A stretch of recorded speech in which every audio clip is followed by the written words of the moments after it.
ಇಲ್ಲ. ಸರ್ಕಾರದ ತೀರ್ಮಾನಕ್ಕೆ ಎಲ್ಲರೂ ಖುಷಿಯಾಗಿದ್ದಾರೆ.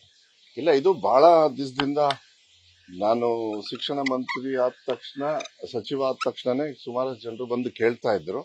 ಬಟ್ ಅದನ್ನ ಅನುಷ್ಠಾನ ಮಾಡ್ತಕ್ಕಂಥ ಸಂದರ್ಭದಲ್ಲಿ ನಾವು ಕೂಡ ನೋಡ್ಕೊಂಡು ಮಾಡ್ಬೇಕಾಗುತ್ತೆ. ಯಾಕಂದ್ರೆ ಯಾವುದೋ ಒಂದು ಕಾನೂನು ಮಾಡಿದಾಗ ಯಾವುದೋ ಒಂದು ವಿಚಾರದ ಮೇಲೆ ಮಾಡಿರ್ತಾರೆ.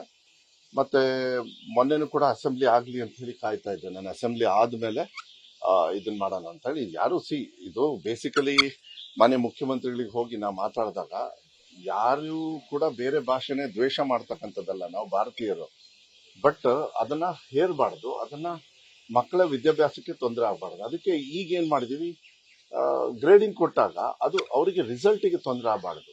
ಅವರ ರಿಸಲ್ಟಿಗೆ ತೊಂದರೆ ಆಗ್ಬಿಟ್ರೆ ಅದು ಬಹಳ ಕಷ್ಟ ಆಗುತ್ತೆ. ಒತ್ತಡ ಬೇರೆ, ಒತ್ತಡದಲ್ಲಿ ಮಕ್ಕಳು ಓದ್ತಾ ಇರ್ತಾರೆ.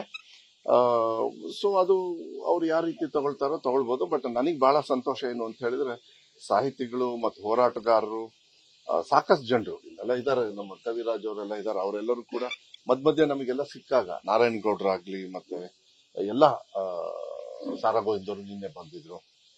ಅವರಿಗೆಲ್ಲ ಹೇಳಿದ್ದೆ ನಾನು, ಸ್ವಲ್ಪ ನಂಗೆ ಟೈಮ್ ಕೊಡಿ, ಮಾಡ್ಬೇಕಾದ್ರೆ ಕರೆಕ್ಟ್ ಆಗಿ ನೋಡಿಕೊಂಡು ನಾನು ತೀರ್ಮಾನ ಮಾಡ್ತೀನಿ ಅಂತ ಹೇಳಿ. ಅದು ಮಾನ್ಯ ಮುಖ್ಯಮಂತ್ರಿಗಳಿಗೆ ಹೇಳಿದ್ದೆ ನಾನು. ಅಸೆಂಬ್ಲಿ ಆದ್ಮೇಲೆ ಅವರು ಒಂದು ಚರ್ಚೆ ಮಾಡ್ಬಿಟ್ಟು ಮಾಡೋಣ ಅಂತ ಹೇಳಿ ನಿನ್ನೆ ಹೋಗಿ ಒಂದು 10 ಮಿನಿಟ್ಸ್ ಎಲ್ಲ ಯಾಕೆ ಏನು ಎಲ್ಲ ಹೇಳಿದಾಗ, ಇಲ್ಲಪ್ಪ ನಿನ್ ತೀರ್ಮಾನ ನೀನ್ ಏನ್ ಮಾಡ್ತೀವಿ ಮಾಡು, ಅದು ಕರೆಕ್ಟ್ ಆಗಿದೆ ಅಂತ ಹೇಳಿ ಭಾವಿಸ್ತೀನಿ, ನೀವು ತೀರ್ಮಾನ ಮಾಡಿದ್ರು. ಆ ತೀರ್ಮಾನ ಮಾಡಿರೋದು ಅಷ್ಟೇ, ಮತ್ತೆ ಇದೇನಿಲ್ಲ. ಮತ್ತೆ ಮಾನ್ಯ ಮುಖ್ಯಮಂತ್ರಿಗಳು ದ್ವಿಭಾಷಾ ಅಂತ ಕೆಲವು ಸತಿ ಮೌಖಿಕವಾಗಿ ಭಾಷಣದೊಳಗೆ ಹೇಳಿರೋದು, ಅದೇನು ಕಡ್ಡಾಯವಾಗಿ ಮಾಡಬೇಕು ಅಂತ ಹೇಳಿರಲಿಲ್ಲ. ಇದನ್ನೆಲ್ಲದನ್ನು ನೋಡಿದಾಗ ನಾವು ಕೂಡ ಮಂತ್ರಿಯಾಗಿ ಅವರ ಭಾವನೆಗಳನ್ನ, ಯಾಕಂದ್ರೆ ಸ್ವಲ್ಪ ಸಾಹಿತಿಗಳು ಇದೆಲ್ಲ ಅಂದಾಗ ಸ್ವಲ್ಪ ಅವರು ಜಾಸ್ತಿ ಒತ್ತನ್ನು ಕೂಡ ಕೊಡ್ತಾರೆ ಮಾನ್ಯ ಮುಖ್ಯಮಂತ್ರಿಗಳು. ಅವರಿಗೆ ಈ ಕಡೆಗಿದೆ ಭಾಷೆ, ಎಲ್ಲದೂ ಕೂಡ ನಮ್ಮ ಭಾಷೆ, ಪ್ರಾಂತ್ಯ ಇದೆಲ್ಲದೂ ಕೂಡ. ಟೀಕಾ ಟಿಪ್ಪಣಿಗಳು ಏನು ಕೆಲವರು ಮಾಡ್ತಾರೆ, ಅದಕ್ಕೆಲ್ಲ ಜಾಸ್ತಿ ತಲೆ ಕೆಡಿಸ್ಕೊಳ್ಳೋದು ಬೇಡ. ನಮ್ಮ ಕರ್ನಾಟಕ ರಾಜ್ಯದ ಮಕ್ಕಳಿಗೆ ಒಳ್ಳೇದಾಗಬೇಕು, ನಮ್ಮ ಭಾಷೆಗೂ ಕೂಡ ಅನುಕೂಲ ಆಗಬೇಕು, ಬೇರೆ ಭಾಷೆನ ವಿರೋಧ ಮಾಡಬಾರ್ದು.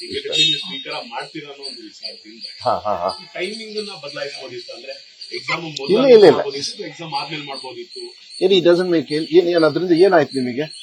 ಏನಾಯ್ತು? ನಾನ್ ನೋಡಿದೆ ನಿನ್ನೆ ಸುರೇಶ್ ಕುಮಾರ್ ಅವರು ಇದು ಏನು ಸರ್ಕಾರ ಏನಾದ್ರು ಹೆದರು ಬಿಟ್ಟಿದ್ಯಾ ಅದಕ್ಕೆ ಹಿಂಗೆ ಅಂತ ಹೇಳಿ. ಯಾಕೆ ನೀವೆಲ್ಲ ಸರ್ಕಾರದಲ್ಲಿದ್ದಾಗ ಏನ್ ನೀವೇನು ಕನ್ನಡನ ಹಾಳು ಮಾಡ್ಬೇಕು ಅಂತ ಹೇಳಿ ಅಧಿಕಾರ ಮಾಡ್ತಾ ಇದ್ರ? ನೀವು ಕನ್ನಡನ ಹಾಳು ಮಾಡ್ಬೇಕು ಅಂತ ಅಧಿಕಾರ ಮಾಡ್ತಾರೆ. ನೋ, ತಪ್ಪು. ವಿಜೇಂದ್ರ ಅವ್ರದ್ದು ಒಂದು ಎಂತದೋ ಎಂತದ್ದು ಟ್ವೀಟ್ ಗೀಟ ಏನೋ ನೋಡಿದೆ ನಾನು. ಯಾವತ್ತು ಕೂಡ ಅವರು ತಿಳ್ಕೊಳ್ಬೇಕಾಗತ್ತೆ, ಅವ್ರ ತಂದೆಯವರಿಗೆ ಕನ್ನಡದ ಬಗ್ಗೆ ಇರತಕ್ಕಂತ ಅಭಿಮಾನ ನನಗನ್ಸುತ್ತೆ ವಿಜೇಂದ್ರ ಅವ್ರಿಗೆ ಇನ್ನೂ ಇಲ್ಲ ಅನ್ಸುತ್ತೆ. ನಾವ್ ಅದನ್ನ ಅರ್ಥ ಮಾಡ್ಕೋಬೇಕು. ಸುರೇಶ್ ಕುಮಾರ್ ಅವರು ಅಷ್ಟೇ, ವಿಜೇಂದ್ರ ಅವರು ಅಷ್ಟೇ, ಯಾರು ಕಲಿಬೇಡಿ ಅಂತ ಹೇಳಿಲ್ಲ ಅಲ್ಲಿ. ಕರೆಕ್ಟ್ ತಾನೆ? ಹಾ,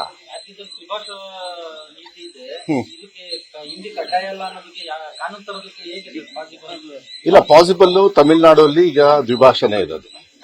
ನಾನು ಈ ಯಾರ್ಯಾರು ಇದಕ್ಕೆ ಟೀಕಾ ಟಿಪ್ಪಣಿ ಮಾಡ್ತಾರೆ, ಎಸ್ಪೆಷಲಿ ವಿಜೇಂದ್ರ ಅವರು ಬಿಜೆಪಿಯ ರಾಜ್ಯ ಅಧ್ಯಕ್ಷರಾಗಿ, ಬಿಜೆಪಿನೂ ಕೂಡ ಈ ರಾಜ್ಯವನ್ನ ಆಳಿದೆ, ಕರೆಕ್ಟಾ? ಅವರಿಗೆ ಸ್ವಲ್ಪ ತಿಳುವಳಿಕೆ ಕಮ್ಮಿ ಅನ್ಸುತ್ತೆ.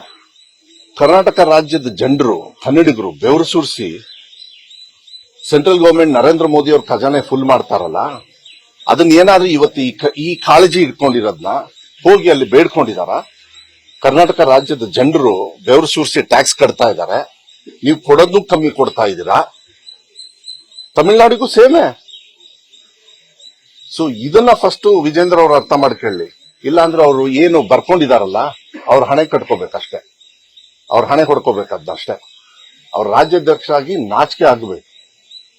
ಫಸ್ಟ್ ಅವ್ರು ನಿಜವಾಗ್ಲೂ ಅವ್ರಿಗೇನಾದ್ರು ಗೌರವ ಇದ್ರೆ, ನಮ್ಮ ರಾಜ್ಯದ ಬಗ್ಗೆ ಗೌರವ ಇದ್ರೆ, ಅವರು ಏನಾದ್ರೂ ನಿಜವಾಗ್ಲೂ ರಾಜ್ಯದ ಅಧ್ಯಕ್ಷರಿಗೆ ಅರ್ಹತೆ ಇದ್ರೆ, ಇಲ್ಲ ಒಂದ್ 4 ವೋಟ್ ಅವ್ರಿಗೆ ಬಿಜೆಪಿ ಅವ್ರಿಗೆ ಬಂದಿದೆ ಅಂದ್ರೆ, ವಿರೋಧ ಪಕ್ಷದಲ್ಲಿ ಕೂತ್ಕೊಳ್ತಕ್ಕಂಥ ಲಾಯಕ್ ಏನಾದ್ರೂ ಇದ್ರೆ, ಇದೇ ಮಾತನ್ನ, ಇದೇ ಟ್ವೀಟ್ ನ, ಇಲ್ಲ ಇದೇ ಮೆಸೇಜ್ ನ ಕನ್ನಡದಲ್ಲೇ, ಇಲ್ಲ ಅಂದ್ರೆ ಹಿಂದಿಯಲ್ಲಿ ಅವ್ರಿಗೆ ಏನಾದ್ರು ಅರ್ಥ ಆಗ್ಲಿಲ್ಲ ಅಂದ್ರೆ ಹಿಂದಿಯಲ್ಲಿ ನರೇಂದ್ರ ಮೋದಿ ಅವರಿಗೆ ಅದನ್ನ ಬರೆದು ನಮ್ಮ ಕನ್ನಡ ರಾಜ್ಯದ ಜನರು, ಇವಾಗಿನ ಮೆಟಾ ಎಂತದ ಇದಾವೆ, ಕನ್ನಡದಲ್ಲಿ ಹಾಕಿದ್ರೆ ಮೋದಿ ಅವರು ನೋಡ್ಕೋತಾರೆ. ಅವ್ರಿಗೆ ಬಹಳ ಮೊಬೈಲ್ ಅಂದ್ರೆ ಬಹಳ ಪ್ರೀತಿ, ಯಾರಿಗೆ?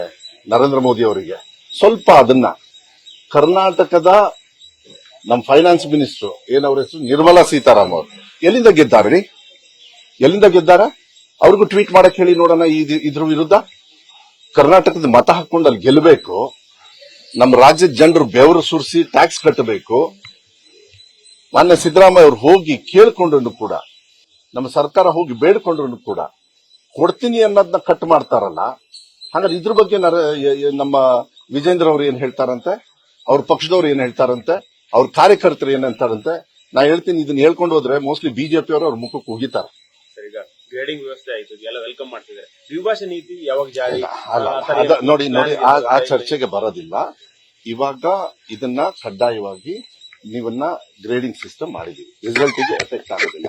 ಮಕ್ಕಳಿಗೆ ಶಿಕ್ಷಣಕ್ಕೆ ಒತ್ತಡ ಬರಬಾರದು. ಆ ಕೆಲಸವನ್ನ ಇವಾಗ ನಾವು ಮಾಡಿದೀವಿ. ಇದು ಲಾರ್ಜರ್ ಸ್ಕೇಲ್ ಆಗ್ತದೆ. ವಿಧಾನಸಭೆಯಲ್ಲಿ ಚರ್ಚೆ ಆಗಬೇಕು, ಇಲ್ಲಾಂದ್ರೆ ಮಾನ್ಯ ಮುಖ್ಯಮಂತ್ರಿಗಳ ಗೈಡೆನ್ಸ್ ತಗೊಂಡು ನಾವು ಮುಂದೆ ಹೋಗ್ಬೇಕಾಗುತ್ತೆ. ಅದನ್ನ ಬೇರೆ ದಿವಸ ನಿಮ್ಮ ಅಧಿಕಾರಾವಧಿಯಲ್ಲಿ ಆಗ್ಬೋದು. ನಾನು ನೋಡಿ, ನಮ್ಮ ಅಧಿಕಾರ ಈಗ ನಾಳೆ ನಾನು ತೆಗೆದ್ರು ಅಂದ್ರೆ ಏನ್ ಮಾಡ್ತೇವೆ? ಗೌರ್ಮೆಂಟ್ ಟರ್ಮ್ ಈ ಟರ್ಮ್ ಅಲ್ಲ, ಒಂದ್ ನಿಮಿಷ, ನಂದಾಗ್ತದ. ನಾವು ಇನ್ನು 100 ವರ್ಷ ಅಧಿಕಾರ ಮಾಡಕ್ಕೆ ಇರೋದು ನಮ್ಮ ಕಾಂಗ್ರೆಸ್ ಸರ್ಕಾರದವರು. ನಾವು ಮಾಡ್ತೀವಿ ಅಂತೇಳಿ ವಿಶ್ವಾಸ ಇರ್ಬೋದು. ಅದನ್ನ ನೋಡೋಣ. ಯಾವಾಗ್ಲೂ ಅಷ್ಟೇ ಒಂದು ಕಾನೂನು ಮಾಡ್ಬೇಕಾದ್ರೆ ಈಗಲೂ ಕೂಡ ನಾನು ಹೇಳ್ತಾ ಇದ್ದೀನಿ, ಇದು ನಮ್ಮ ಮಕ್ಕಳ ಹಿತದೃಷ್ಟಿಯಿಂದನೇ ನಾವು ತೀರ್ಮಾನ ಮಾಡಿದ್ವಿ. 35ರಿಂದ 33 ಮಾಡೋದಕ್ಕೂ ಕೂಡ ಕಾರಣ ಏನು ಅಂದ್ರೆ, ನಮ್ಮ ಕರ್ನಾಟಕ ರಾಜ್ಯದ ರೈತ ಮಕ್ಕಳು ಬೇರೆ ರಾಜ್ಯದಲ್ಲಿ ಯಾವುದೇ ಕೆಲಸ ತಗೊಳ್ಳಿ, ಒಂದು ಕೆಲಸ ಸಿಕ್ತು ಅವಾಗ ಅರ್ಥ ಮಾಡ್ಕೋಬೇಕು ಟೀಕಾ ಟಿಪ್ಪಣಿದಾರರು. ಈ 33 ಮಾಡಿರೋದು ಪಾಸ್ ಮಾಡೋದಕ್ಕಲ್ಲ, ಬಡವರು ಪಾಸ್ ಆಗಿ ಅವರ ಒಂದು ಸಹಕಾರಕ್ಕೆ. ಯಾಕೆಂದ್ರೆ ಒಬ್ಬರಿಗೆ ಕೆಲಸ ಸಿಕ್ಕರೆ ಅವ್ರ ಕುಟುಂಬ ಸೇಫ್ಟಿ ಬರ್ತದೆ, ರಕ್ಷಣೆ ಬರ್ತದೆ, ಅವ್ರಿಗೊಂದು ಮೆಡಿಕಲ್ ಫೆಸಿಲಿಟಿ ಸಿಗ್ತದೆ, ಭವಿಷ್ಯದಲ್ಲಿ ಅವ್ರ ಮಕ್ಕಳಿಗೆ ಒಂದು ಸೆಕ್ಯೂರಿಟಿ ಸಿಗ್ತದೆ. ಆ ನಿಟ್ಟಿನಲ್ಲಿ ಮಾಡಿರೋದು ಹೊರತು, ಯಾಕೆ 625 ತಗೊಳ್ಳಿಲ್ವಾ? ತಗೊಂಡಿದಾರಲ್ಲ ಮಕ್ಕಳು. ಯಾರು ವಿರುದ್ಧ ಯಾರು ಮಾಡ್ತಾರೆ? ಆಮೇಲೆ ನಮ್ಮ ದೇಶ ಹೆಂಗ್ ಡಿವೈಡ್ ಆಗಿರೋದು? ಭಾಷೆ ಮೇಲೆ ಆಗಿರೋದು. ಹಂಗಂದ ತಕ್ಷಣ ಹೊಡೆದಾಡ್ಕೊಳ್ಳಿ ಅಂತ ಹೇಳಲ್ಲ. ಅಂಬೇಡ್ಕರ್ ಅವರು ಭಾಷೆ ಮೇಲೆ ಇದೆಲ್ಲದೂ ಕೂಡ ಪ್ರಾಂತ್ಯವನ್ನ ಆದ್ರೂ ಕೂಡ ನಾವೆಲ್ಲ ಒಂದೇ ತಾಯಿ ಮಕ್ಕಳು ಅಂತ ಹೇಳಿ. ಇವ್ರಿಗೆ ಅಷ್ಟು ಧೈರ್ಯ ಇದ್ರೆ ಹಿಂದಿನ ರಾಷ್ಟ್ರ ಭಾಷೆ ಅಂತ ಹೇಳಿ ಮಾಡ್ಲಿ ನೋಡೋಣ.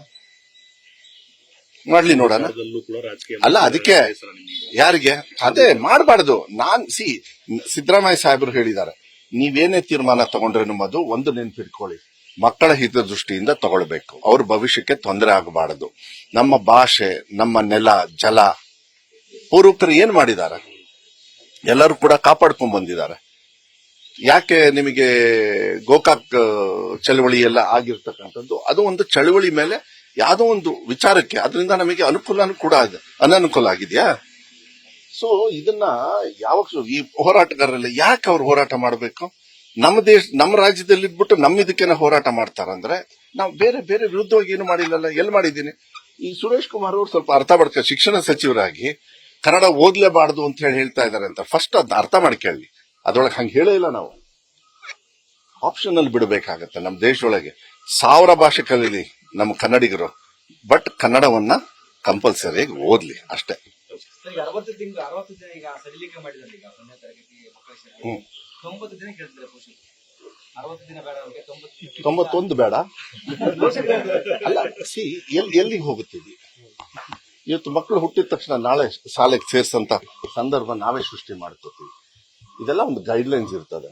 ನಾನು ಅವ್ರ ಪಾಪ ಅವ್ರ ವಿರುದ್ಧವಾಗಿ ಹೇಳೋದಿಲ್ಲ. ನಾನು ಇಷ್ಟು ಹೇಳ್ಬೋದು, ಮಕ್ಕಳನ್ನ ಮನೆಯಲ್ಲಿ ಮುದ್ದಾಡಿ ಸ್ವಲ್ಪ ಇಟ್ಕೊಳ್ಳಿ, ಮನೇಲಿ ಏನಾಗೋದಿಲ್ಲ.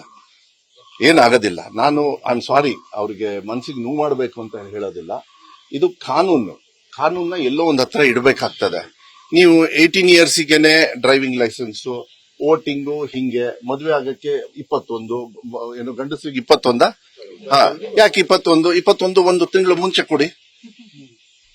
ನಾ ಹೇಳಕ್ಕಾಗತ್ತಾ ಇದು? ಸೊ ಇದೆಲ್ಲ ಆಗೋದಿಲ್ಲ. ಕಾನೂನು ಮಾಡ್ಬೇಕಾದ್ರೆ ಒಂದು ವಿಚಾರ ಇಟ್ಕೊಂಡು ಮಾಡ್ತಾರೆ. ಈ ಚರ್ಚೆನ ನೀವು ನಿಲ್ಸಬೇಕಾಗತ್ತೆ. ನಿಲ್ಸಿ. ನಾನು ದಯವಿಟ್ಟು ಅಲ್ಲ, 75,000 ಮಕ್ಕಳು ಅಂತ ಹೇಳಿ ನೀವು ಕರೆಕ್ಟ್ ಆಗಿ ನೋಡ್ಕೇಳಿ. ಅಷ್ಟು ಜನರೇ ಇಲ್ಲ, ತಿಳ್ಕೊಬಿಡಿ. ನಮ್ಮ ದೇಶದಲ್ಲೂ ಸಿಗಲ್ಲ ಅಷ್ಟು. ಇದೆಲ್ಲ ಸುಳ್ಳು ಹೇಳ್ಕೊಂಡು ಹೋಗೋದಿದೆಯಲ್ಲ, ಬುಳ್ಳೆ ಬಿಡ್ಕೊಂಡು, ಇದನ್ನ ನಾನು ಖಂಡನೆ ಮಾಡ್ತೀನಿ. ಯಾಕೆಂದ್ರೆ ಸಾಮಾಜಿಕವಾಗಿ ಯಾವತ್ತೂ ಕೂಡ ಅವರು ಕೂಡ ಜವಾಬ್ದಾರಿತವಾಗಿರ್ಬೇಕಾಗ್ತದೆ. ಕಾನೂನನ್ನ ಅವ್ರಿಗೆ ಹೆಂಗ್ ಬೇಕು ಹಂಗ್ ಮಾಡೋದಿಲ್ಲ. ಎಲ್ಲರಿಗೂ ಸಮಾನತೆಯನ್ನ ತರ್ತಕ್ಕಂತ ಕೆಲಸವನ್ನ ಮಾಡ್ಬೇಕಾಗತ್ತೆ. ಅದಕ್ಕೆ ನಾನು ಇದನ್ನ ಹೆಚ್ಚು ಚರ್ಚೆ ಮಾಡಲ್ಲ. ಕಾನೂನು ಮಾಡಿದೆ ಕ್ಲೋಸ್. ನಾನಲ್ಲ ರೀ, ಕಾನೂನು ಇದೆ. ಇದೇ ತರ ತಂದೆ ತಾಯಿಯವರೇ ಪಾಪ ಹೈಕೋರ್ಟಿಗೆ ಹೋಗಿ ಸಿಕ್ಕಾಕೊಂಡಿರೋದು. ನಾನೆಲ್ಲ ಕಾನೂನು ಮಾಡಿದ್ದು ಹೇಳ. ಯಾರ ನಂಗೆ ಟೀಕಾ ಟಿಪ್ಪಣಿ ಮಾಡಿದ್ರು ಬಿಜೆಪಿ ಇದ್ರೆ 22ಕ್ಕೆ ಅವ್ರ ಹಣೆ ಬರಕ್ಕೆ ಅವ್ರು ಮಾಡಿರೋದು. ತಗೊಂಡು ಕೊಡ್ಲಾ ನಿಮಗೆ ಆರ್ಡರ್? ಅದಕ್ಕೆ ನಾನು ಹೇಳೋದು ಬೇಡ. ನನಗೆ ಮಕ್ಕಳನ್ನಿದ್ದಾಗ ನಾನು ಯೂಶಲಿ ರಾಜಕಾರಣ ಮಾಡೋದಿಲ್ಲ. ಆದ್ರೆ ನಮ್ಮ ಕರ್ನಾಟಕ ರಾಜ್ಯದ ಜನರ ಬೆವರೇನಿದೆ ಅದು ಬಿಜೆಪಿಯವರು ಮತ್ತೆ ವಿಜೇಂದ್ರ ಅವರು ಸ್ವಲ್ಪ ಅರ್ಥ ಮಾಡ್ಕೊಳ್ಳಿ. ಈ ನಿಮ್ ದೇಶ ಓಡಾಡ್ತಾ ಇರೋದೇ, ನಿಮ್ ದೇಶ ಚೆನ್ನಾಗಿ ಆರ್ಥಿಕವಾಗಿ ಏನೋ ಸದೃಢ ಆಗಿದೆ ಅಂದ್ರೆ ನಮ್ಮ ರಾಜ್ಯದ ಬೆವರು. ಮತ್ತೆ ನಮ್ಮ ತಮಿಳುನಾಡು ಇರ್ಬೋದು, ಕೆಲವು ಮಹಾರಾಷ್ಟ್ರ ಇರ್ಬೋದು, ಅವರು ಬೆವರಿಂದ, ಕೇರಳ ಇರ್ಬೋದು, ಇವ್ರ ಬೆವರಿಂದ ನಮ್ಮ ದೇಶ ಚೆನ್ನಾಗಿ ನಡೀತಾ ಇದೆ. ಬೇರೆ ರಾಜ್ಯದಲ್ಲಿ ಟ್ಯಾಕ್ಸ್ ಕಮ್ಮಿ ಕೊಟ್ಟರು ಕೂಡ ಅವರನ್ನ ಈ ಭಾರತೀಯರು ಅಂತ ಬದುಕಕ್ಕೆ ಕನ್ನಡ ರಾಜ್ಯದ ಜನರ ಬೆವರಿದೆ, ನೆನ್ಪಿಡ್ಕೊಳ್ಳಿ. ನ್ಯೂಸ್ ಫಸ್ಟ್ ನಿರ್ಭೀತಿಯಿಂದ ನಿಮ್ಮ ಪರವಾಗಿ.